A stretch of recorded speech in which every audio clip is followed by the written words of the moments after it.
Welcome to Watch, Review, Repeat. This is the podcast where two best friends discuss the latest in film and television and then do it all over again the following week. My name is Colton Brown, and joining me is Andrew Meadows.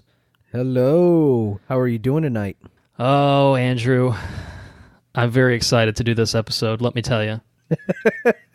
Star Wars, man, it's finally here. Yeah, I'm getting a little emotional just thinking about the fact that Star Wars has finally landed after that 2-year wait from The Force Awakens. Star Wars: The Last Jedi, finally in theaters. I think each of us actually has seen it multiple times at this point by the time we're recording this, and we have many thoughts to share on that front. There's just so much to talk about. There's so much to unpack. There's a lot of Star Wars, man. I think you were telling me it's the longest Star Wars released, right? That's correct. It clocked in over 2.5 hours. Yeah, so there's a shit ton of Star Wars to talk about. There is, yeah. And because of that, we're actually going to be doing something a little bit different as far as our coverage of The Last Jedi. We've kind of decided that we're going to do 2 episodes on this because there is just so much to discuss. And so for this episode that we're on now, we're going to be briefly touching on the latest news in film and television. Then we're going to talk at length about the movie without getting into any spoilers at all. And then on our next episode, we're going to do a deep dive into the movie that's going to cover full spoilers for it. And that episode will hopefully be up shortly. In case our listeners can't tell, we're really excited to talk about Star Wars. But before we get to that, we're going to talk about the news. And, of course, the biggest news this week is that Disney, our favorite company, apparently. The overlords of entertainment. They've officially announced their deal to acquire assets from 21st Century Fox. The purchase is reportedly totaling $52.4 billion. Woo. So this deal basically, they're going to acquire 20th Century Fox, which is the big movie studio arm of Fox. I think they're also going to acquire certain other parts of it, but they will not be acquiring the Fox Broadcasting Company, Fox Sports, Fox News, and a couple other things. So that's unfortunate. So they'll get like FX and FXX. Are they going to get Searchlight? Yep. That'll be part of it as well. Awesome. So, I mean, this is a massive shakeup for the Hollywood business. It's kind of been the big six for probably close to a century at this point. And so for Disney to kind of expand their market share beyond their current output, I think they're the only studio that's domestically crossed the $2 billion threshold over like the past 3 years. And with the exception of, I think, a handful of the other studios, most of them haven't even come close to touching that benchmark. So basically, the rich get richer is kind of what this shakes out to. But at the same time, they put out a lot of good shit, man. They do, and I think Disney understands, obviously, the value. Otherwise, they wouldn't be dropping so much money on this. And so I think what we'll see happen here, and obviously this kind of remains to be seen, this deal is still kind of technically being finalized. It's still got a good amount of time, I think about a year and a half before it'll, kind of be officially done and processed, and to the point where Disney will kind of be controlling everything at that point. But I think that Disney is smart enough to realize that Fox has so much content and properties available to them. I don't think they're going to just, get rid of them. I think that Fox will still operate as Fox. We'll still get plenty of movies. It's not like Disney's going to stop putting out R-rated movies. Like, they would just use Fox as their method of doing that now. And Disney has other production companies. They own other production companies that put out other kinds of film. You know what I mean? Yeah, definitely. And so this just kind of basically expands that reach. And it also brings a lot of pretty massive properties into their fold. Avatar, the highest grossing film of all time, and its 17 sequels that it's going to be getting, now going to be Disney releases. X-Men franchise has now been absorbed. So within a few years, we'll almost certainly see a lot of those characters make their appearance in the Marvel Cinematic Universe. Fantastic Four also comes with that. And, there's a ton of others that, you might not even think about. Simpsons. I mean, think about how long The Simpsons has been on TV. This is a absolutely massive deal. And, in terms of kind of, if I had to point to any one studio within the past few years that I've been pretty consistently happy with their output, It's been Disney. And we've talked about them at length on this show. But at the same time, I really think that they're the ones that have been putting out that quality content most consistently. It's not that they haven't had a bad movie here and there. That obviously happens. But talked about that box office figure, and I think that's because they've really kind of gotten it together in terms of getting audiences to resonate with their content, and that starts with putting out quality content. So I'm okay with this. I mean, in some ways, the actual business side of things, where to see such a massive deal transpire, it kind of makes you a little bit worried about, monopolies and stuff like that. But in terms of kind of the implications I think this has on the content we're going to get, I couldn't be happier about it personally. No. Yeah, I mean, we can look forward to some good X-Men movies. Yeah, certainly as a big Marvel fanboy, that's something that gets me super thrilled. And Fantastic Four as well. Less so in terms of the Fantastic Four, but to see an actual proper Doctor Doom realized, holy shit. Galactus, Silver Surfer, I mean... Oh, yeah. Annihilation, proper adaptation. There's just so many things that Marvel Studios and Kevin Feige could really do with this now that they have these properties, or, obviously will have these properties again. It'll take a little time for this to really take into effect, but I'd say post-Avengers 4, you're looking at a very different Marvel universe, certainly. So really excited about the implications of that, and obviously we'll kind of have to wait and see as far as what other form this takes. So just keeping this moving along. I think most of the other news we can kind of get through a little bit more quickly. That was obviously a pretty massive thing for it to happen. We touched on Creed 2, I think a few weeks back. Sylvester Stallone had said that he was going to direct it, and that is no longer the case. Stephen Caple Jr. is now on board to direct it. His previous work, I'm not familiar with. Bunch of short movies. Yeah, I guess his first feature film was called The Land. I think it's just coming out. I guess it premiered, 2016 at the Sundance is what I'm seeing here. I don't really know anything about that. Seems like he's a pretty up-and-coming director, but Creed was so good. I'm still super excited about Creed 2. Stallone wrote the screenplay. Cheo Hodari Coker, I guess, co-wrote the screenplay as well. He was the showrunner on Luke Cage. And Michael B. Jordan's going to be back. Tessa Thompson's going to be back. Sylvester Stallone's going to be back. So shit, yeah. Yeah, that sounds awesome. What else we got here? We got a new trailer for Alex Garland's new film, Annihilation. Man, what'd you think about that trailer? I thought it looked fucking excellent. It's got your boy in it.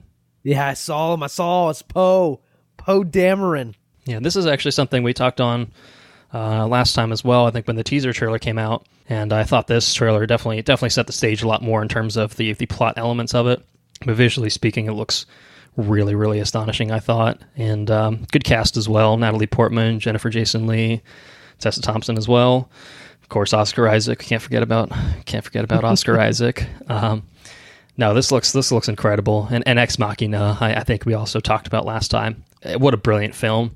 And so I'm on board for anything that the director of that did, which is, this is his next project. So looks incredible. Yeah, it does. Definitely one to follow. Yeah, and it's coming out soon too, February 23rd. So the visuals look really outstanding. They do. Not only that, but the content. It seems like there's a lot of meat on the bone. Seems like there's a lot of neat ways they can explore what it is that's going on. If it's as heady as Ex Machina, then I think it's definitely going to be something worth watching. I'm excited about it, man. That guy makes good movies. He does. Yeah, that's why I'm excited about it. So another trailer we got, and this one looks interesting. Let's say that. Mortal Engines. This is coming to us. It's produced, I think, by Peter Jackson, of course, the director of The Lord of the Rings, The Hobbit. And the director on this is Christian Rivers, who, looking at him, I think he was pretty heavily involved in a lot of Peter Jackson's past projects. It says he storyboarded all of his films, so that would obviously include Lord of the Rings and The Hobbit, King Kong. And so this is, I guess, kind of his step into directing and into taking on the director's chair. And the teaser trailer didn't really show us a whole lot as far as the story itself, other than cities are on wheels. Cars? Like the cities are like vehicles now. I don't know. It looks totally batshit. I'm curious about it because it seems like Mad Max on steroids in some ways. That's the vibe I got. Just totally outlandish. It looks Looks kind of batty. I don't know. But it looks like they're trying to set this up as like a big, they called it a saga, which to me implies that there's going to be more than one. So I don't know if they're... And they're all going to be excessively long as well. Yeah, I don't know. We'll see. I mean, maybe he can trim the excesses of the Peter Jackson. He's not him. Maybe he can learn the right lessons from Peter Jackson's past work and maybe put his own touch on it. I don't know. It looks crazy. I'm interested because it looks crazy. And it's coming out in December, so it's a good ways off. I mean, it's basically a full year off at this point, so I think there's plenty of time to kind of work up on the effects because I didn't think they looked great, but it's going to be a movie that's going to be pretty heavily reliant upon effects work, so... Yeah, we'll see how it goes. Yeah, it looks out there, but... Onto the TV side of the house, we got a couple big renewals for TV shows that we watch or are interested in. So first up, over on Netflix, Marvel's The Punisher has been officially renewed for its second season. Big surprise. Yeah, I mean, if Iron Fist gets a second season, Punisher better get a fucking season, Absolutely. So, no, it's certainly not a surprise, but well-deserved, I would say. I think we both really, really enjoyed Season 1, and so I think there's a lot of places they could take the second season, and so we look forward to that. The other renewal is Mr. Robot, picked up for Season 4 on USA. Have you been watching Season 3? I haven't, but I've heard it's amazing. Like, I've heard it... is possibly the best Mr. Robot has been yet. Wow. And I know Season 2 was a little divisive, I think, for some. I think people were kind of taken aback by its pacing and kind of where it took the story, but I thought Season 2 was excellent.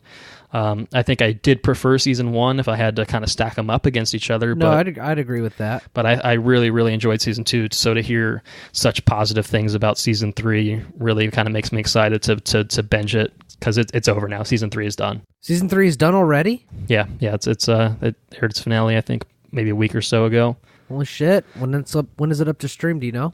I'm not sure. I have it recorded on my DVR, so I'm set on that front. Fuck. Well, I don't know. I'm sure it'll be hopping over on Amazon shortly. Eventually, I'm sure, yeah. So I'm excited to kind of work my way through that. That's a bingeable show for sure. That's a show I didn't get into it because I wanted to binge it.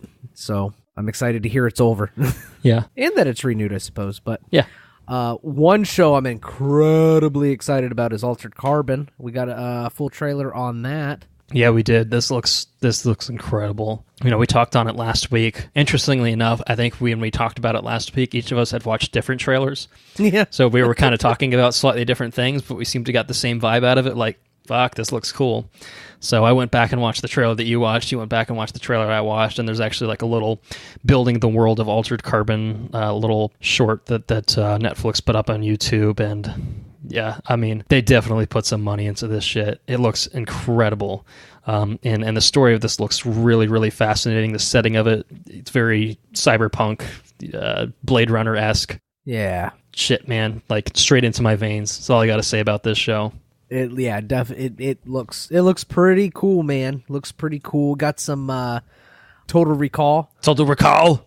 Yeah, I got some of those vibes. You got Blade Runner vibes. Just the whole dystopian atmosphere and just the idea. So the premise is that essentially your human experience is saved on an implant that goes in your neck, and you can essentially live indefinitely if you take that disc out and put that disc in another, and they call them sleeves, but essentially another human's neck. So it looks super intriguing. Just, I don't know, the content of it looks cool. Yeah, it looks badass. Yeah.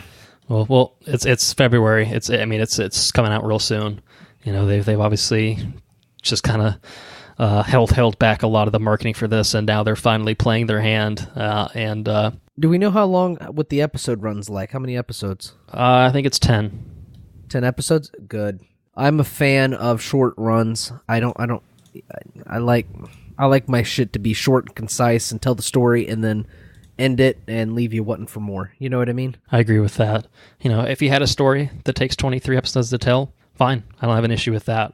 But often you don't. Seldom, right. Very seldom you get that. So yeah, I would say typically speaking, certainly having your 8-10 episode order it's certainly a little bit more accommodating to telling a tighter story, and so I think this one will probably kind of fall into that category as well. I think that's where Netflix really benefits from their just their platform. They can tell a 10 episode story or an 8 episode story or whatever they want to tell, right? And not really. They don't really have that constraint that network television has. You know what I mean? Mm-hmm. But on to other news. Yep. Last but not least, we got a look at some other superheroes over on DC's Titans, which is coming to their streaming service that they're going to be putting out next year in 2018.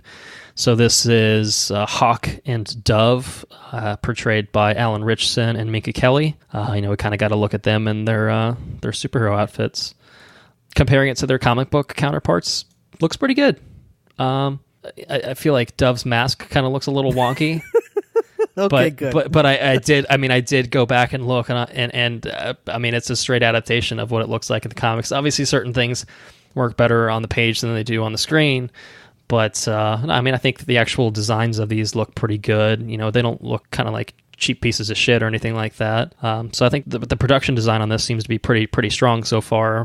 What with this and the Robin that we saw. So I don't really know anything about these characters. I feel like I consider myself pretty familiar with a lot of the DC stuff, but these are two characters that have completely escaped my grasp.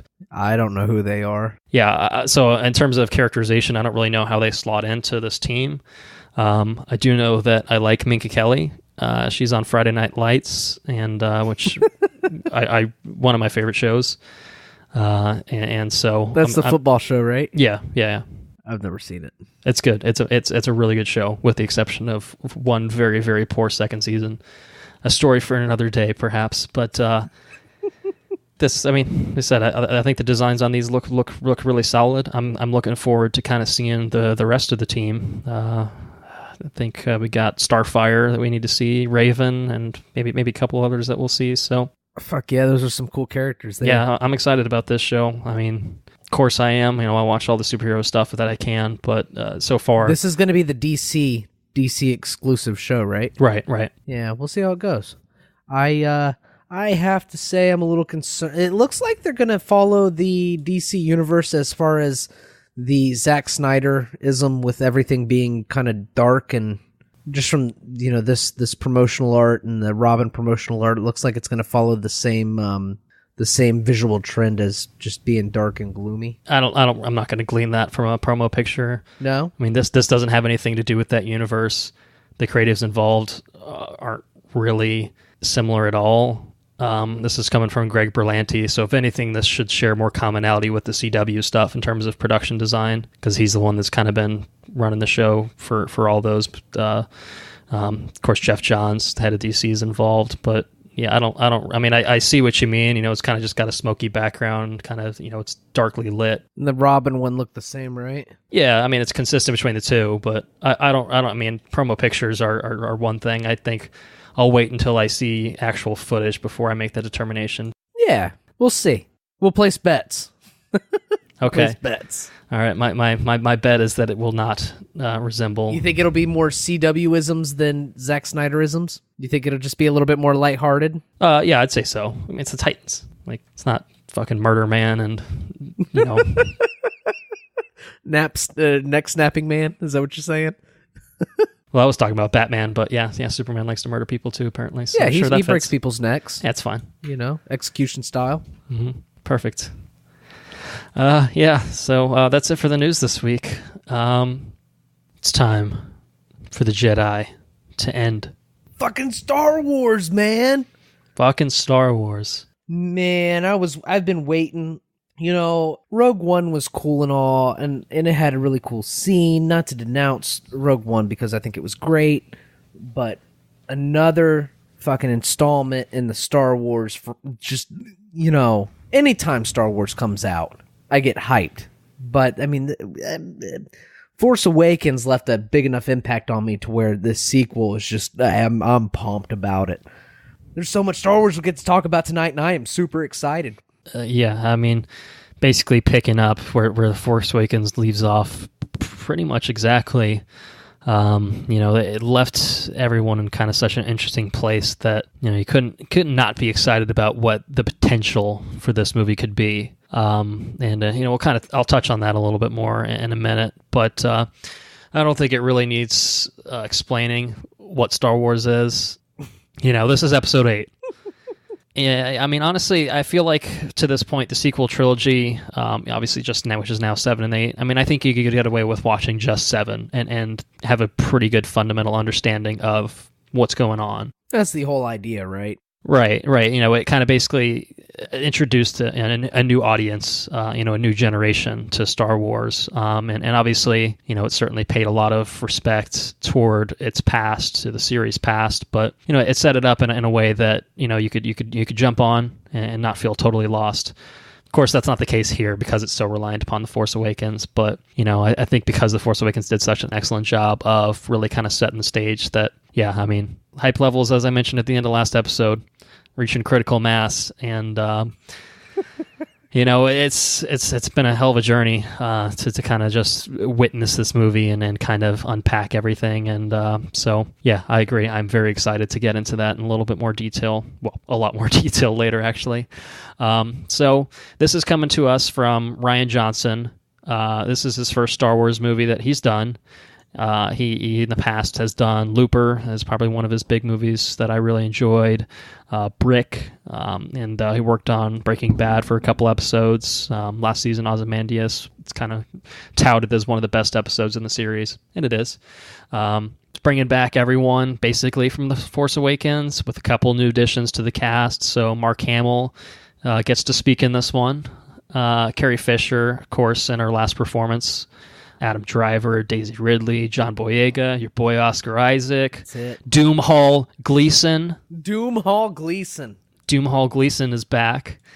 And many, many more. All either excellent already or good additions to the cast, I felt. But just kind of before we start talking about how we felt about the movie itself, I did want to give a little bit of update on the box office situation for this movie because, I mean, Star Wars is fucking massive. The Force Awakens is the highest grossing movie ever domestically. It has the largest opening weekend ever. It's not the largest international grossing movie, as I mentioned earlier. That's Avatar. But The Force Awakens made over $900 million domestically, which is Lord. the most insane figure, I think. I can't even fathom that. I mean, it happened. It actually happened, and I still can't wrap my head around that. So, for comparison's sake, Force Awakens did $247 million in its opening weekend. Again, number one all time, and it's not even close. The next one, prior to this release, was Jurassic World, I think, at about $208 million. So that's a pretty sizable gap there. So The Last Jedi, it's hard for it to kind of replicate that fever pitch that The Force Awakens came in. I mean, that was effectively 30 years of waiting for a good Star Wars movie again. Right. Obviously had been a shorter time period since the last Star Wars movie had been released. But it was a movie that was never really, I mean, we never knew if it was going to be released. You know what I mean? Right. You watch the Star Wars movies and you never thought that, hey, listen, they'd make an episode 6. 7. Yeah, you know what I mean? Yeah, I mean, absolutely. It just became this, this monster in terms of performance, in terms of anticipation and stuff like that. So The Last Jedi, I would say, held up very well. I said, I think it was impossible to really kind of replicate that success.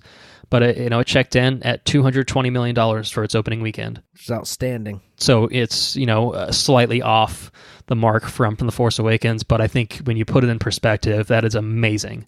And that's the second largest opening weekend ever. So Star Wars now owns number 1 and 2 spots on that chart. So I compared it to Force Awakens as something that's kind of crazy, like that was the absolute monster. But, just to kind of put it into a little bit more recent terms, Justice League through Sunday.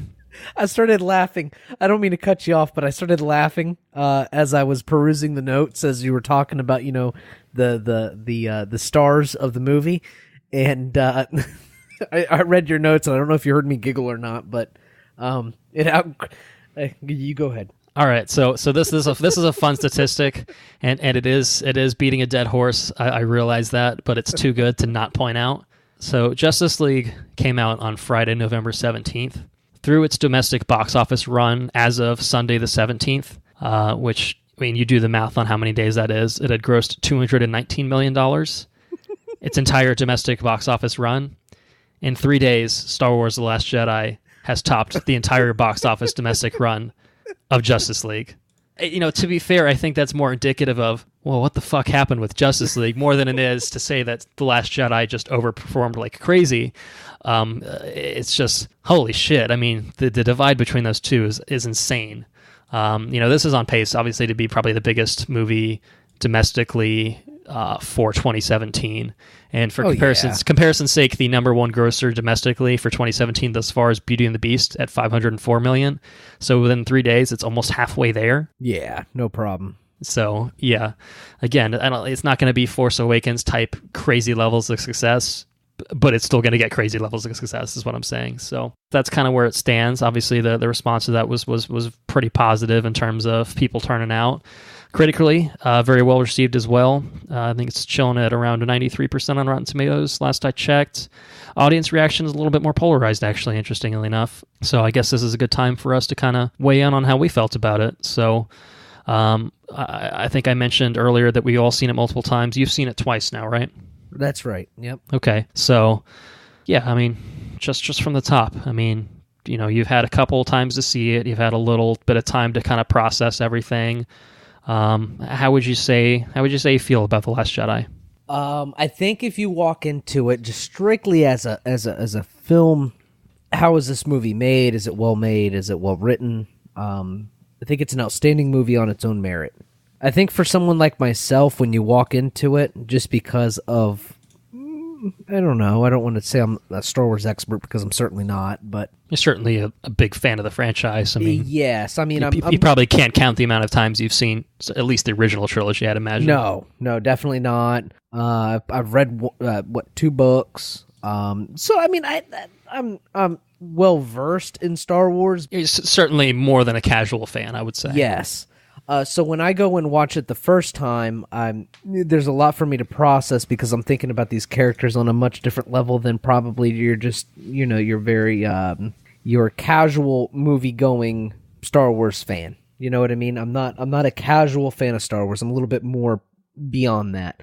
But if you take it from a strictly a casual moviegoer perspective, it's a very well-made movie. It's well-crafted. A lot of heart went into it.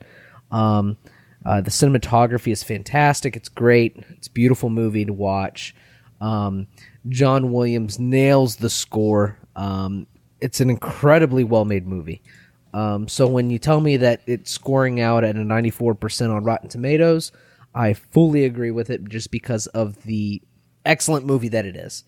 Now, as a Star Wars fan, it took a second viewing for me to try to piece everything together and process everything effectively. I mean, there's a lot of Star Wars going on, and it took the second viewing for me to really process everything effectively. And I think I'd probably actually benefit from it a third time as well, just because of the amount of connecting tissue there is for the entire saga of Star Wars. But it's a beautiful movie. The score is outstanding. The acting is excellent. I mean, it's a very well-made movie. For someone to say that this movie is bad, I don't think they're clearly not looking at it from just a movie-going experience. If it was any other, property, I don't think that they would say it was bad because it's definitely a well-made movie. Now, if you have a polarized opinion because of the franchise that it's attached to, I could understand it because it is different. It does take things in a different direction, and it does things a little bit differently than anything's been done in the franchise before. So I can understand if you have a polarized view in relation to the property. That's my opinion about that, without getting into too much detail. What do you think about it? You've seen it, I think, 3 times? Yeah. You mentioned that a third viewing would do you some good. I'd agree with that. And I can tell you that from experience. I think you really kind of nailed everything that you talked about. certainly, the first time you walk in, there's just so much information to really kind of break down. And it is overwhelming, especially for something like this that really does predicate itself on being different, on changing things, on deliberately working against expectations, I would say. And so when you have a little bit of time to kind of sit on it, let it kind of stew in your brain a little bit, and then you can revisit it without any sort of preconceived notions, with your expectations set in relation to kind of what it should be, or what it's going to be, I guess. It's incredible. The first time I watched it, there was just so much there that it didn't quite hit me emotionally, I think, the way that even probably The Force Awakens did the first time around.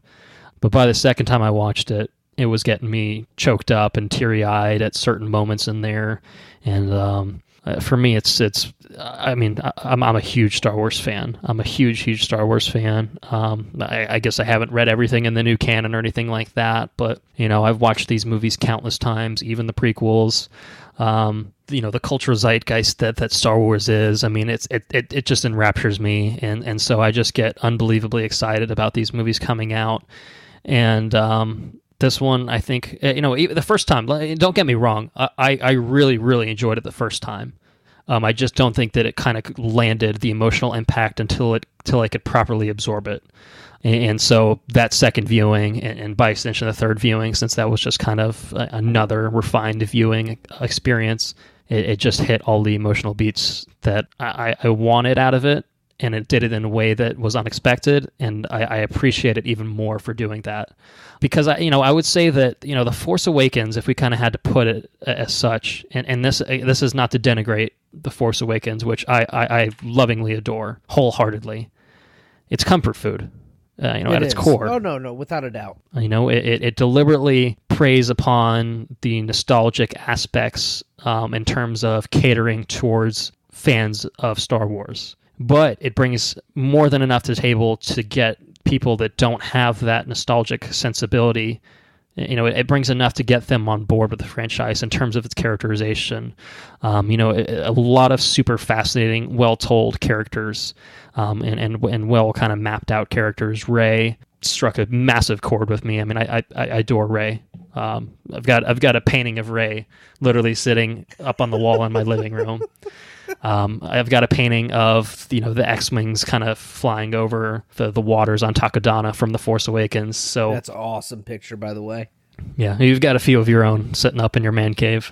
I do. I have the Millennium Falcon flying in through the trees from when they fly into Starkiller Base, and then I have I actually have a Rogue One painting with the B-Wings flying off in the sunset, which is a very pretty picture. But my desktop at work is actually the painting that you have of the X-Wings flying over the lake. It's a beautiful picture. It's probably one of my favorite pictures. Right. So yeah. Well, so to kind of elaborate on kind of what I was getting at. The Last Jedi, I think, comes from a different place than The Force Awakens did. The Force Awakens was about establishing that new generation of Star Wars. And so in doing so, it went back to what worked, went back to the well.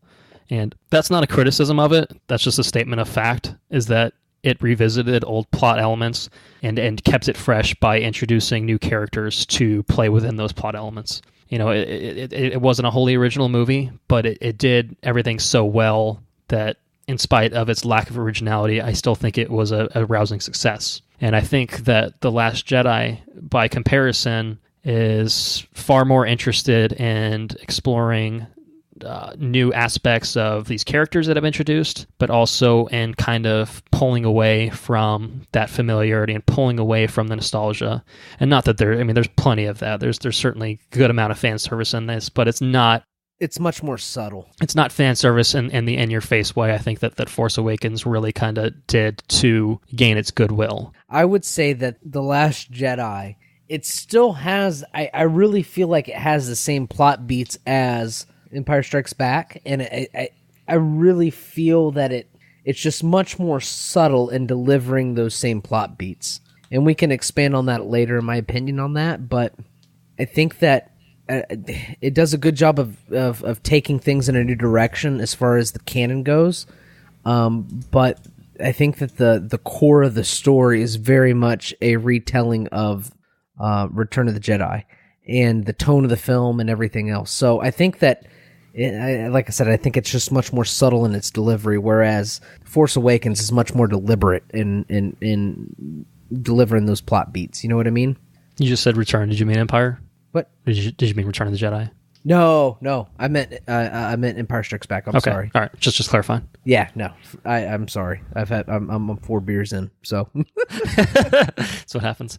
No worries. We're all having fun here. It's all about having fun, you know. That's it. That's why we do it. Yeah, I don't know that I wholly agree with it. I mean, it certainly there's elements that are familiar. I would agree with that, but I do think that it pulls things in different enough directions that it doesn't feel like a carbon copy. I think that was kind of the big criticism levied against Force Awakens, is that, well, we've seen this before, and in some ways you had, and in some ways you hadn't, and that's why I guess I see bits and pieces of this, but I think that it falls less into those trappings. But we could probably get a lot more specific as far as comparing them when we get into spoilers in our next episode.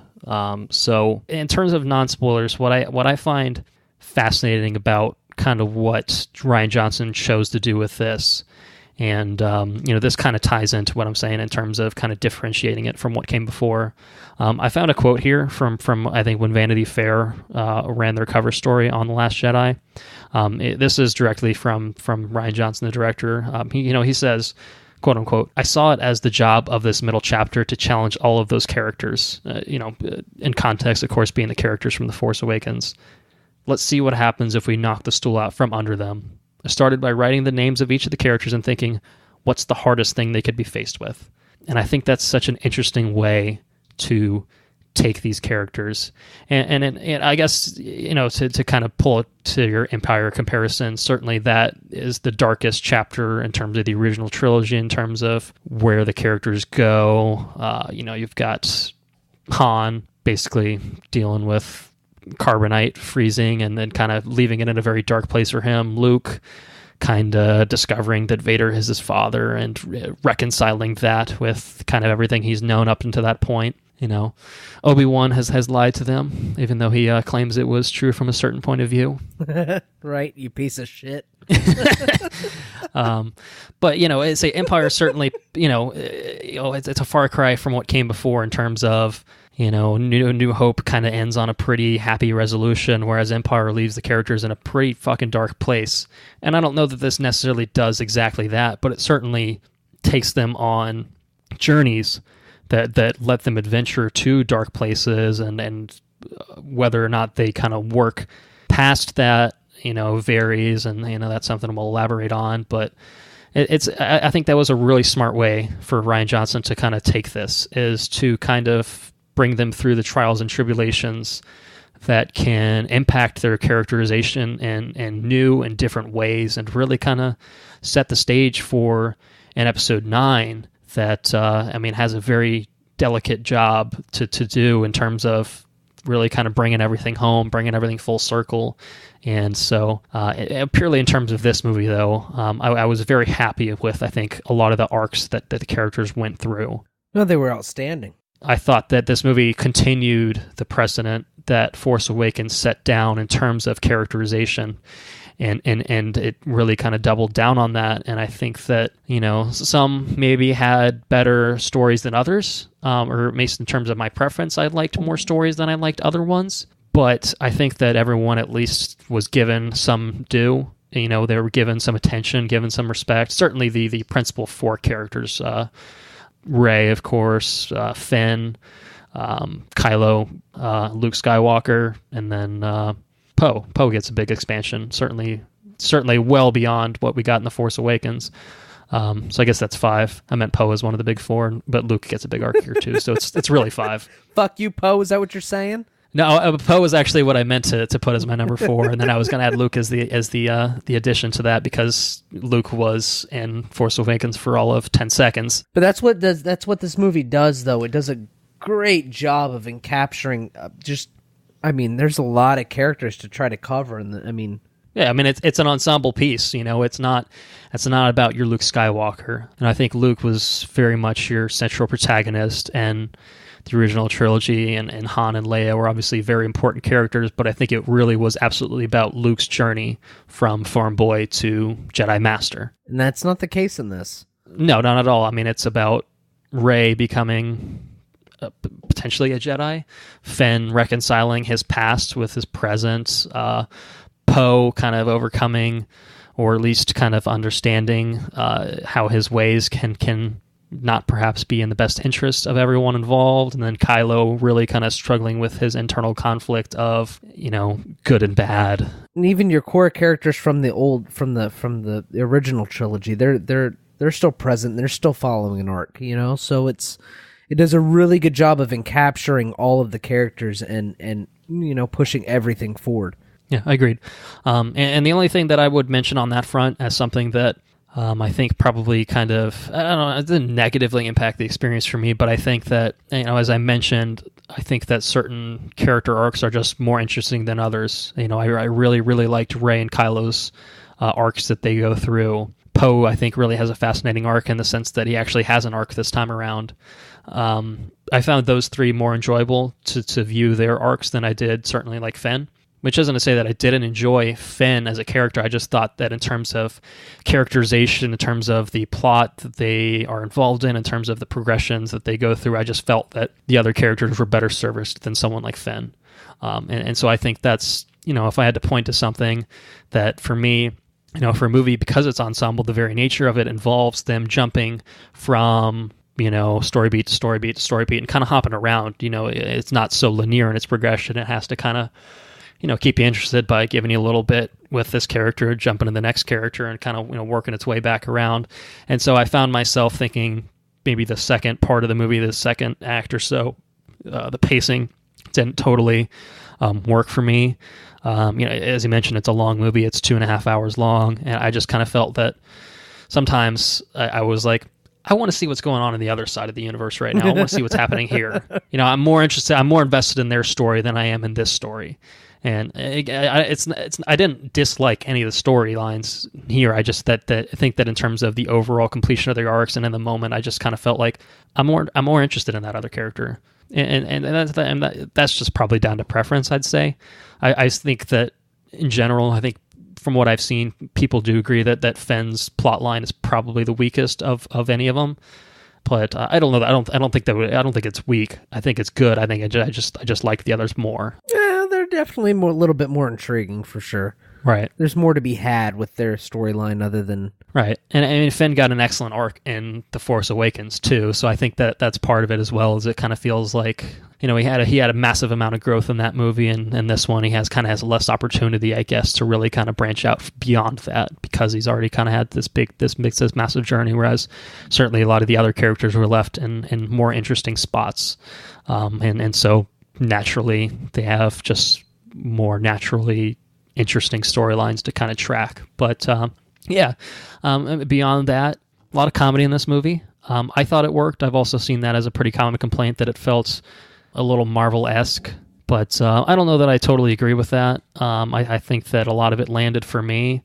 It does occasionally veer into prequel type Clone Wars TV show-esque territory, and not in a way that I felt totally took me out of the movie, but it was just kind of like, all right, I mean, I probably could have done without that, I guess. But, I mean, in terms of, like, the comedy in the movie, I mean, did you felt that it was intrusive or kind of took you out of the movie at any point? There's portions of the movie that I think were a little bit more heavy-handed with the comedy than others. But I can't say that I have a hard time with the heavy-handed comedy. There's portions of Star Wars that are intended for younger audiences, I think, and I think that's been present throughout Star Wars. So whenever those things become present, I don't necessarily have a problem with them, just because that's what Star Wars kind of is, in my opinion. But those instances are very apparent in this movie whenever they do come up. But like I said, I don't necessarily have a problem with that, because that's just kind of what I think Star Wars is. I don't think Star Wars is always intended to be always so. It's not something that, it's something lighthearted. It's something that's supposed to, when I watch Star Wars, it's something that makes me feel good. So if something calls me back to childhood humor or something like that, I don't have a problem with it. Does that make sense? Yeah, I mean, it's a movie that is kind of designed to make you feel like a kid. Right, exactly. Experiencing it. And the way that, when we were kids, I mean, I was 6, you were 7 when The Phantom Menace came out. And yeah, we grew up with the wrong generation of Star Wars, but we still fucking adored it as kids. And later on, kind of like, well, okay, maybe it wasn't a good movie, but, the world we fell in love with. Exactly. And this does it in a way that, okay, we're still in love with the world, but, now that we're in our 20s, we can kind of appreciate it for different reasons. Right. Yeah, I mean, I agree. There are elements there that are kind of childish. Okay, maybe it doesn't work for me, but yeah, it is absolutely intended for a younger audience. Not exclusively, but I don't think there's anything in there that's so out of place that it just makes me immediately, write it off or anything like that. I think that's insane. But yeah, I kind of wanted to touch on that because I've seen that pointed as a pretty major point of criticism against it, and I kind of it's different strokes for different folks, absolutely, and I guess it just worked for me, I suppose, for the most part, or enough that it didn't really feel like a distraction or anything like that, or didn't feel out of place for these characters to be making jokes or anything like that, and I didn't really feel it was marvelized in that respect. I felt that characters that made jokes made sense. I mean, there really wasn't a whole lot of moments where someone was joking and it was like, I didn't feel it undermined any of the seriousness of the situations. I felt that levity was appropriate where it was applied. The biggest problem, it's not even a problem. I don't even want to say it's a problem. But as far as comedy goes, and it just felt very prequel-esque, is the involvement of the droid in the comedy. And not to get anything too crazy or anything, but there were outlandish things that happened, and it's Star Wars. Everything's technically, I guess, outlandish, but the way that they involved BB-8 in some of the BB-8 definitely went full prequel R2-D2 at points. He did, but I like I said, I watch all the Star Wars cartoons, and I'm very much involved in all the Star Wars shit. And I don't have a problem with it being like that because, like I said, there's portions of it that are meant to be. It's consistent within its own universe. Exactly. Even if it may feel, I guess, incongruous, I suppose, in the movie itself, which I don't even think is true because it is kind of full of different types of humor, certainly. I don't really think that's the case, but certainly in terms of the overall world that they've built and tone and everything they've set down, it's consistent. I mean, your mileage may vary in terms of whether you can get past it or not, or if you like it or not. And so I guess I understand that's kind of how it goes, but for me, as I think it was with you, it's fine. But no issues for me. Even if you have a gigantic problem with the portions of the comedy, the movie itself is still made in a way that it's very acceptable. It's a very well-made movie. Yeah, absolutely. I saw this Thursday night, opening night, and then we saw it again Saturday night. So I had a couple days, where I'd seen it and you hadn't seen it. And as we were walking in, I know you kind of asked me, I was like, okay, what should I expect? Should I be excited? And, I wanted to kind of leave you in a place where I didn't tell you everything that happened, but I wanted to kind of, rev you up a little bit. And so I mentioned the cinematography. I think you talked about how JJ did a really fantastic job with Force Awakens, and I agreed with that, but I thought that Rian Johnson stepped it up to the next level in terms of the cinematography here. It's a beautiful movie. Yeah. There's a lot of shots in this movie I don't think we've really seen in a Star Wars movie. And I think that even when playing with, space battles, your ships, and anything that, we've seen in Star Wars, I still think it's all shot in a way that feels fresh, it feels dynamic, and it feels like, you're seeing it for the first time again. It doesn't feel same old, it doesn't feel like old hat type cinematography. And so I would definitely pay a lot of respect to Rian Johnson for absolutely having a vision. Oh, yeah, absolutely. I mean, not just in terms of the story, but in terms of the visuals of the movie. Really kind of, taking it in interesting places and giving us interesting shots and stuff, and I'll touch on a lot of that on our next episode when we can get into spoilers, but it wouldn't be appropriate to do so here. So I think that that's something to look out for, and I think that what makes this movie work so much in general is that the cast delivers some of the best performances I think we've seen in Star Wars. No, without a doubt, yes. If I had to point to, I mean, I would say across the board, everyone's excellent. But for people that particularly stuck out to me, Mark Hamill, it's a very different Luke Skywalker than we've seen in the original trilogy. And for me, I thought that this version of Luke Skywalker demanded much more out of Mark Hamill than we'd ever saw him had to really kind of channel in the original trilogy. He was always kind of a naive farm boy and, playing the hero character. It felt like a natural fit for him, but, in the intervening years between then and now... He's a seasoned person. Yeah, I mean, he's a seasoned voice actor. He's just I think this movie, for me, really proved that he has some really strong acting chops. And I don't know that we've ever really seen him able to really kind of put this on display until this movie. Because he is playing such a different iteration of this character than we've ever seen before.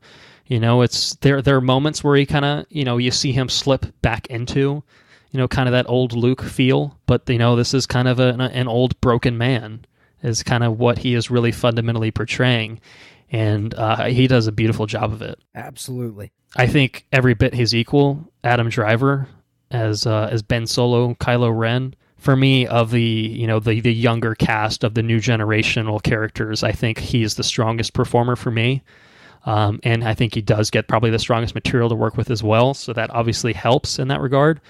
But I cannot think of a more perfect casting in this franchise than Adam Driver as Kylo Ren. He is so fucking good. He is, though. I mean, just little emotional beats that he does, little ticks of the character. Just the way he, has the lines that he deliver, the intonation behind all of it. There's purpose behind everything that he says, behind every look that he gives, behind every feature for this character, and it's so well realized, and it's because of Adam Driver. It's absolutely because of Adam Driver. I mean, the material's there, yeah. I've said that, but it really speaks to the strength of the performer to be able to elevate already good material and just make it groundbreaking in some ways. So he's the MVP for me, I'd say, in terms of the new cast. But that's certainly not to discount anyone else. Daisy Ridley continues to be fantastic. Rey continues to be a super fascinating character, and again, that's also because of Daisy's performance in that. I mean, she's really great. Oscar Isaac gets a lot more room to play with Poe in this one, and he does a good job with that. Carrie Fisher, I thought, certainly as kind of her swan song, I thought that this was a very, very touching tribute for her, and I think she had so much more to work with in this movie than she did in The Force Awakens, and I think that really helped with her performance, and she's just a great presence in this movie, and it breaks my heart to know that this is the last we'll see of Carrie Fisher on screen. But if you had to, if you had to have a performance to really kind of mark as her final film role, what a way to go out, Absolutely. It's going to be interesting to see where this series moves forward from here without her. It's going to be tough. It's going to be tough to really kind of move forward with kind of how they handle a lot of these characters, not just in terms of Leia. I mean, obviously that's kind of the most obvious one for practical circumstances, but even beyond that, I think there's a lot of interesting things to kind of touch on in 9. But everyone is really good. Those are the ones I just kind of wanted to specifically call out because I thought that they kind of stood out to me. And as you mentioned, the John Williams score, beautiful. Dude. Just beautiful. I mean, it's John Williams. I mean, for fuck's sake. Of course it's great. It's not fair to beat myself up about it, but we went to Star Wars Celebration for our listeners. We went to the big convention that Lucasfilm usually throws for Star Wars. They're not doing it in 2018, but they've done it for the past, I want to say, decade or so every year. And so they did in Orlando, nice and close to both of us. We went to all 4 days of it, and the opening day they had an anniversary panel that they were doing, and We didn't end up getting into the main room that they did it. We got into an overflow room for it, and we knew what we were getting into by the time we got there. They already told us, hey, you're going to be in overflow room, just the way it's going to be. And there just wasn't any realistic way for us to get there any sooner.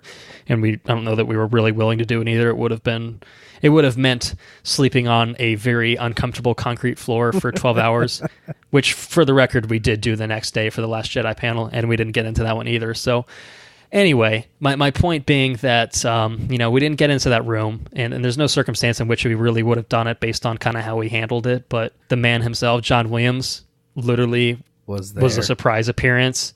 Was there, did a live performance of like Leia's theme as part of this big Carrie Fisher tribute. And I'm pissed. I'm pissed at myself for not doing what it took to get into that live room.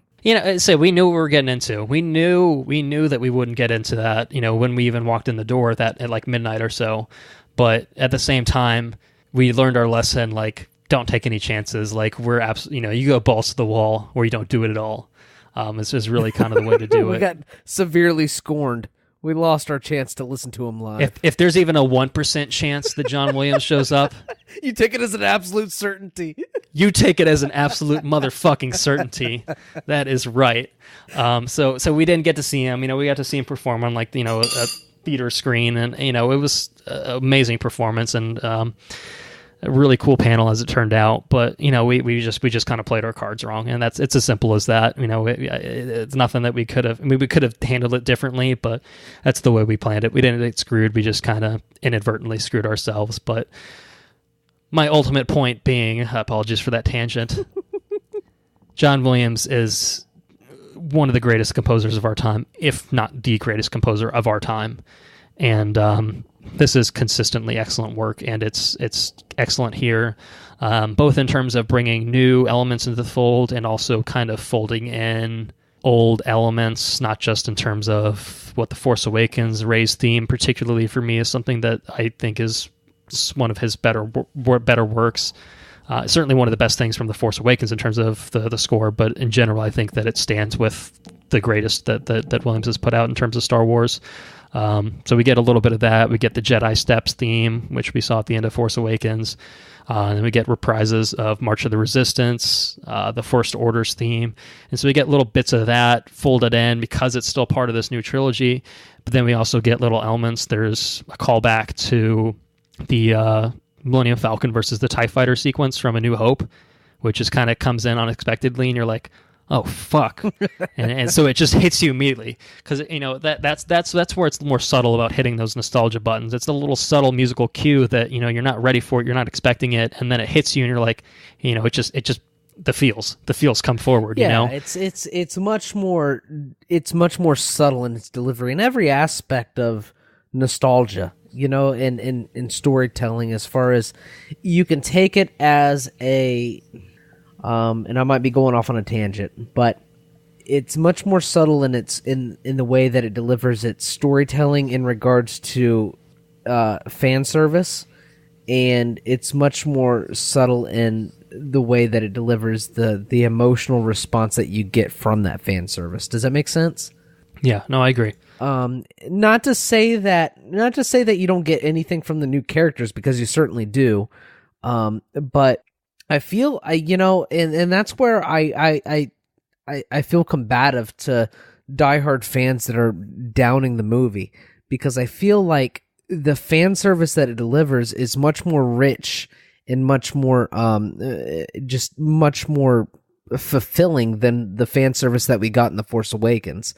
And I feel that it expands so much more on the characters, the characterization and everything of those older characters and everything else, that to talk down about the movie is a disservice, because it expands so much more on what Star Wars is in such a big way that's never been done before.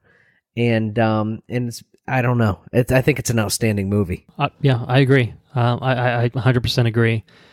I think that by pushing it in those directions, I think that Rian Johnson has made it far better of an experience than it would have been if, the fans got exactly what they wanted.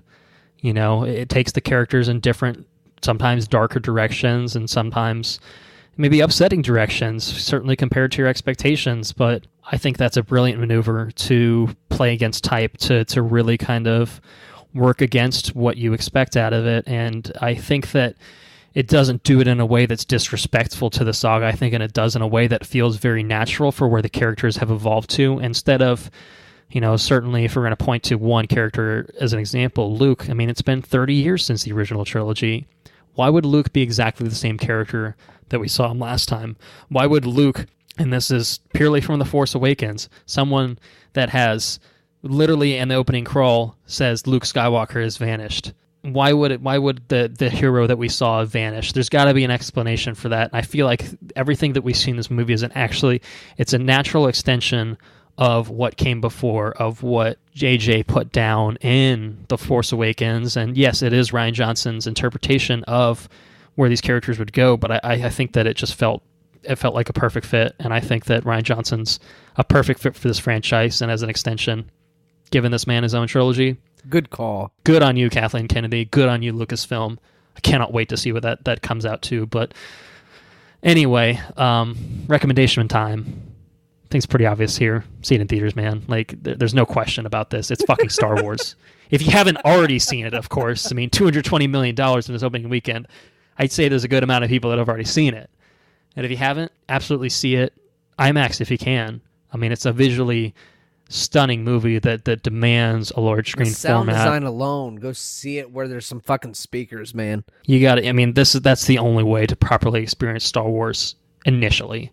We'll buy this down the road and blast it on our home theaters and stuff like that. But in terms of really kind of digesting Star Wars for the first time, you can't duplicate a theater experience. You just can't.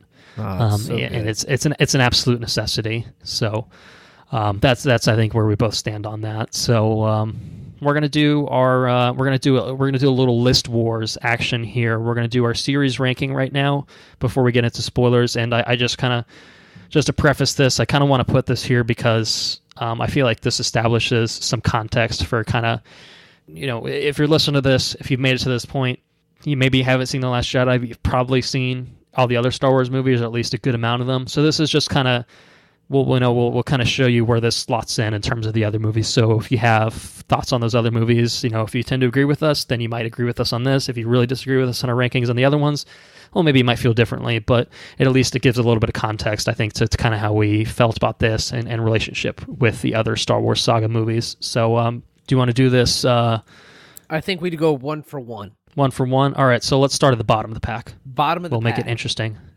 All right, so number 9. So there's just for reference, there's 8 mainline entries, episodes 1 through 8, and then Rogue One came out as well. There's also a Clone Wars animated feature, but I'm not going to include that. Okay, I didn't include that either. Good deal. Okay. Yeah, so we're gonna do it at 9. So number 9, what do you got? Episode 2, Attack of the Clones. Agreed. Attack of the Clones, easily the worst in the franchise. It's real bad. Really? It's real bad. It's real bad. All right. Number 8? Number 8 is episode 1, The Phantom Menace.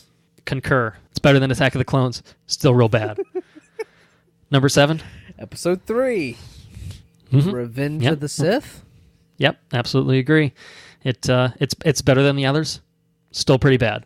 All right, I think we kind of knew those would be the bottom of the pack for us, certainly. I was curious to see if you at least adhered to the same order that I did, and we agreed on that. They're pretty fucking terrible. Yeah. I say a lot of interesting story ideas, just not particularly well developed and not well told at all. I don't want to say that they hold no merit to filmmaking. They hold a lot to CG, and they have an important place. Yeah, I agree. And those are the Star Wars movies that I grew up on. I was fortunate enough to have older siblings that had exposure, and obviously my parents as well, to the original trilogy. So, I got to enjoy the original trilogy instead of just growing up on the prequels. And so it wasn't really until later that I'm like, okay, the prequels are kind of bad. But they do still hold a special place in my heart in spite of their badness, in spite of their technical badness. I don't think that George Lucas ruined Star Wars or anything like that. I mean, I respect the shit out of George Lucas for everything that he's contributed to not just the industry, but in terms of Star Wars as well. And I think that there's a version of the prequels that could be excellent. I just don't think that what we got is fully reflective of the potential of those stories. But that's something we can touch on perhaps another time. So where do you go from here? Where do you go from episode 3? Yeah, I say this is where it gets interesting. Number 6 for me is Rogue One. Oh, look at that. We landed on the same movie. No, wait, did we? Did we? Hold on a second. I don't know. You got a list in front of you? No. Yeah, I got my list in front of me. Okay, episode 3. Episode 6 would be Return of the Jedi. That's where mine is. Yeah, I will say that I have no disagreements with that whatsoever. I just think that, I mean, for me, the Rogue One, the third act of that is amazing. Certainly the Vader sequence at the end is one of the most amazing things we've seen. But for me, I think that as a complete package, it's not as good as some of the other ones. And that's why I put it at number 6. And I will say that, putting Rogue One next to Revenge of the Sith is very misleading. Rogue One is miles ahead of where Revenge of the Sith is for me personally. I think that there's a huge jump in quality from 7 to 6 at this point. There's a huge jump between Revenge of the Sith to every other movie in the franchise. Yeah, I agree. Yeah, I mean, you could draw like you could do a page break after 1 through 6, and then 7, 8, 9 are on the second page. In terms of kind of establishing the differences in quality. But I put Rogue One at 6 because I just don't think that as a complete package it's as compelling as the other ones in the franchise. And I'll elaborate that on probably as I get into my number 5. So you had Return of the Jedi at 6. Why? I've never, I don't want to sound bad, but Return of the Jedi has never really hit with me in any particularly big way. You got the Ewoks. They never really hit big with me. You got the little musical celebration at the end that never really hit big with me. You got the second Death Star, which didn't really ever hit big with me. Just a lot of it in general just didn't really hit big. I never really.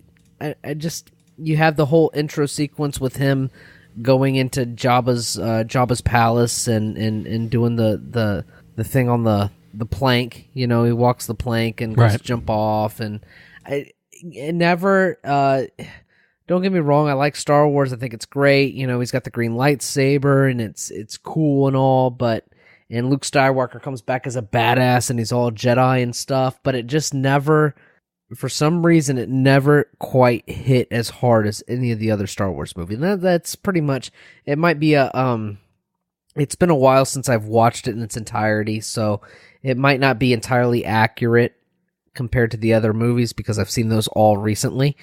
But it's just it never really quite hit home with me. So for that reason, it's where it's at.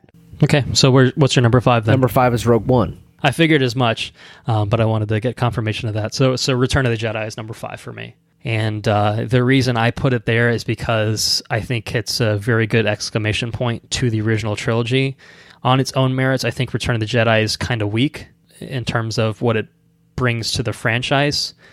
But for me, as the completion of Luke's arc with, the Emperor, I mean, basically pretty much that whole throne room confrontation at the end for me solidifies Return of the Jedi as better than Rogue One, because I think that you've already got that built-in emotionality, and perhaps that's unfair to hold against Rogue One, but I'm invested in Luke, I'm invested in Han, I'm invested in Leia, I'm invested in Vader at this point, and so I'm much more invested in the characters in Return of the Jedi than I am in Rogue One, which I like the characters in Rogue One. I just think that, it's tougher to establish characters in one movie and than it is to kind of have that 2 movies kind of ahead of it. But I think Return of the Jedi, in terms of the emotionality of its confrontation at the end, it really kind of sealed the deal for me.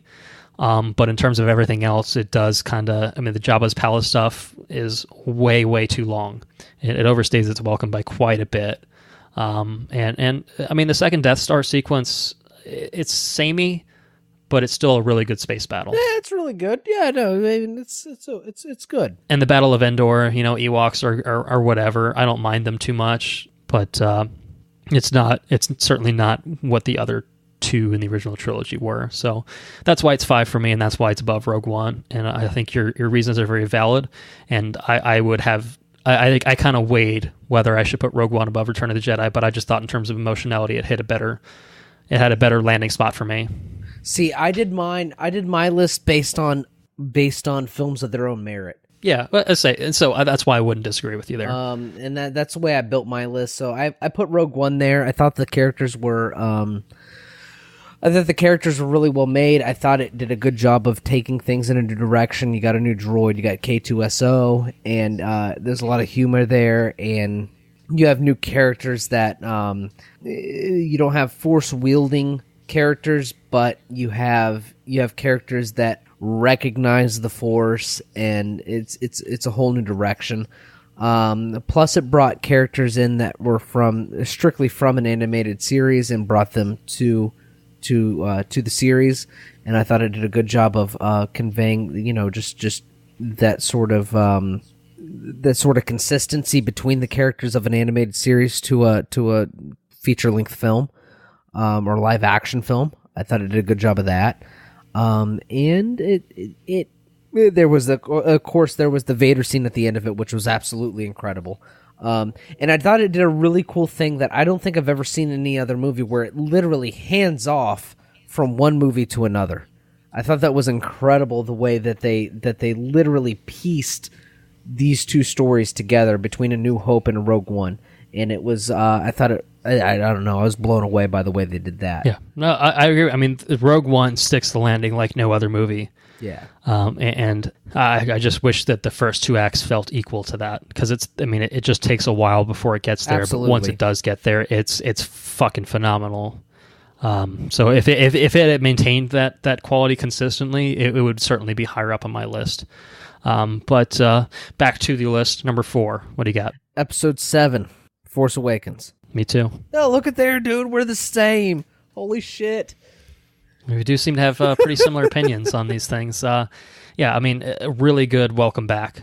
He's a little bit more reliant upon nostalgia and recycled plot elements than it needed to be, but I fully understand why they did that. After the prequels, bringing back to what worked was a very smart and calculated move, but it still brought enough to the table, and for me, in terms of characterization, that I thought it was an excellent film. And certainly in terms of emotionality of it and anything else, I thought that I thought that was a cut above from start to finish than any other movies that we've listed so far. For me, that is the only Star Wars movie to evoke tears. There's one scene where Maz, they had the lightsaber sequence, and then Maz talks to her about the lightsaber. Every single time I watch that scene, it makes me cry. Every single time. It's so fucking good. It's an incredible movie. Yeah. There's one sequence in that always makes me cry, and that's when Rey catches the saber at the end. Oh yeah, that's fucking incredible. It's so good. That's the one moment for me that, like, even like the first time I saw it, like, I just bought into her character so much that it felt like such an amazing completion of her journey, and the subsequent duel that she has with Kylo is also excellent. But just the emotionality behind her snatching the saber from him, it's so good. Chills, man. Yeah. Fucking chills. Every time. It's an incredible movie. But like I said, I share your film based on my list, which is films on their own merit. I think that it just it recycles too much for it to stand completely above everything else that's higher on the list. Right. It doesn't do it necessarily better than what came before. Right. So by default, it can't really be better in some ways. So yeah, I think 4 is a very good spot for it. That's why I agree with you. All right, I think it might get interesting from this point. Number 3. Number 3 is episode 8. Okay, I lied. It is not that interesting. That's exactly what I had. Is it really? That's crazy. Yep. Last Jedi, number 3 for me. So I think that it's number 3 on my list because it does an excellent job of taking things in a new direction. It's a very well-made movie. I think that it takes, and we're going to defer probably in our opinion on this, but I think it takes elements from source material in such a way that the source material deserves to be above it. Well, that's kind of what I mentioned with Force Awakens, so I think that's the same principle we're talking about. Okay, then not to say that it's number 3 on any other reason, but because it stands on the shoulders of things before it, I think the things that it stands on the shoulder of deserve to be ahead of it. So that's why it's number 3 for me. I mean, I think it does bring enough new to the franchise that's why it's above The Force Awakens for me. I think that it has lower lows than Force Awakens does, but I think that it also has way higher highs than Force Awakens does. And honestly, it might even have the highest highs of anything in the franchise overall. But I just think that as a complete package, as it stands, it does take. I mean, it does borrow elements here and there with familiarities and stuff like that. But I just think that it's too much of a mixed bag for it to be higher overall. And I don't mean that it's a mixed bag in general. I just think that, again, it kind of varies wildly, I think, in terms of this is the most amazing shit I've ever seen in my life to this is fine. It's more the former than it is the latter. Right. But that's why it's number 3. I mean, it's high on the list. You don't get to number 3 without doing some shit, right? So it does a lot of really good shit. So, all right. I have I think that was the only one that I thought that we might fundamentally disagree on in terms of kind of where it would be put into the pecking order. Number 2, I have A New Hope. Yeah, we agree. It's where it all started. It's such a classic tale, extremely well told, technical masterpiece for its time, and it holds up to this day. It really does. It's the source material for A Force Awakens. It's the blueprint. Yeah, absolutely. And it's so good. The characters in it are astounding. The places that they go, the settings that they deal with, the characters that they deal with. I mean, yeah, maybe the Vader and Obi-Wan, lightsaber duel at the end isn't exactly as flashy as we've kind of come to appreciate later on, but the emotionality between all of it and all the characters in it, it's amazing. And it's an incredible movie. 1977, like, for it to hold up as much as it does today, it's crazy. But number 1, The Empire Strikes Back. It's got to be. I mean, it's the quintessential Star Wars film for me. It's an uphill battle to even come close to cracking what The Empire Strikes Back brings to the table. And The Last Jedi tried valiantly, and I said I think there are parts of it that I think that are more enjoyable for me than anything in Empire Strikes Back. But as the complete package, The Empire Strikes Back. It's a good fucking movie, man. It's a good fucking movie. It's a fantastic fucking movie. It is an absolutely brilliant movie. And, I mean, what is there to say about it? I mean, it's perfectly paced throughout. Everyone's great in it. The villain is fucking outstanding. I can't think of a better fucking villain than Emperor Palpatine. Or not really, I guess he's not Emperor Palpatine in this movie, but I guess Darth Sidious, right? He's the Emperor. I mean, he's not really named as Palpatine. I guess you're right. But, I mean, he's kind of that lingering background presence. And Darth Vader, I mean, this is Darth Vader. Is a different Darth Vader than we see in A New Hope. I mean, this is Darth Vader that's brutal and relentless. Like, this is a fucking changed Vader, a purposeful Vader. And just really every set piece in it, the Battle of Hoth is insanely good. Oh yeah. Cloud City is amazing. The confrontation between Luke and Vader at the end, the revelation, I am your father. Like, fuck, dude. All of it. Yeah. I wish I was alive when this shit came out because I cannot imagine in an internetless world watching that. Oh yeah. Oh my god. Oh, dude. I mean, can you even imagine what that would have been like? No, I mean, it made such an impact on me when I watched it, and I was 20 years after it was come out, or 15 years after it come out, or whatever it was.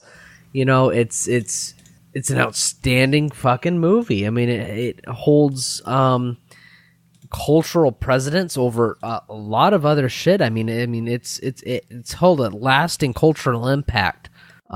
Just on film in general. I mean, it's ridiculous the amount of impact this movie's had, and it's a well-made movie as well. So I mean, there's nothing we can say about Empire that isn't already felt through the ripples of cultural entertainment. Yeah. You know what I mean? Absolutely. It's an outstanding product. It's ridiculous. Yeah, and that's why it's number 1 on the list. Right. So, yeah, that's our rankings of the Star Wars saga. So, agree or disagree, that's fine. Everyone's entitled to their own opinion, but that's kind of where we stand on. And I found it interesting that Andrew and I certainly kind of felt the same across the board, really. So, I mean, even with our Rogue One and Return of the Jedi differentiations, I think either of us probably could have swapped either one of those, and really wouldn't have made much difference in the long run. So, that's where we stand on that. That's where we stand on Last Jedi in terms of how it applies to the pecking order. So that is where we're going to press pause for our coverage of Star Wars The Last Jedi for this episode. As I mentioned at the beginning, we're actually doing 2 separate episodes that are going to encompass our coverage of the movie. So our next episode, which we're hoping to have up pretty shortly after this one is available, is going to cover a huge spoiler-filled discussion, really kind of breaking the movie down into its major set pieces, talking about the themes, and really anything that kind of comes with the territory. So that's definitely an episode you're not going to want to miss, especially if you have any sort of interest in Star Wars. I think there's probably a lot you could get out of that. So look forward to that. Until then, I want to say thank you for listening. We really appreciate the support that you guys lend us. It's what keeps us really kind of motivated to keep making episodes week in, week out. And we've made it to 20 so far, which is pretty crazy to think about. Our intro and outro track is Mechanolith by Kevin MacLeod. That is licensed under the Creative Commons by Attribution 3.0 license. You can get in touch with us through our social medias, Facebook, Twitter, and you can find helpful links to all that at our website, which is www.watchreviewrepeat.com. If you want to send us an email, you can find us at watchreviewrepeat@gmail.com. I think it'd be pretty interesting if our listeners wanted to send in maybe their series rankings for the Star Wars saga and kind of see how they stack up with how Andrew and I felt about it. So just an idea. But that's really it for us on this episode. Again, make sure you come back soon. And until then, you guys have a good week.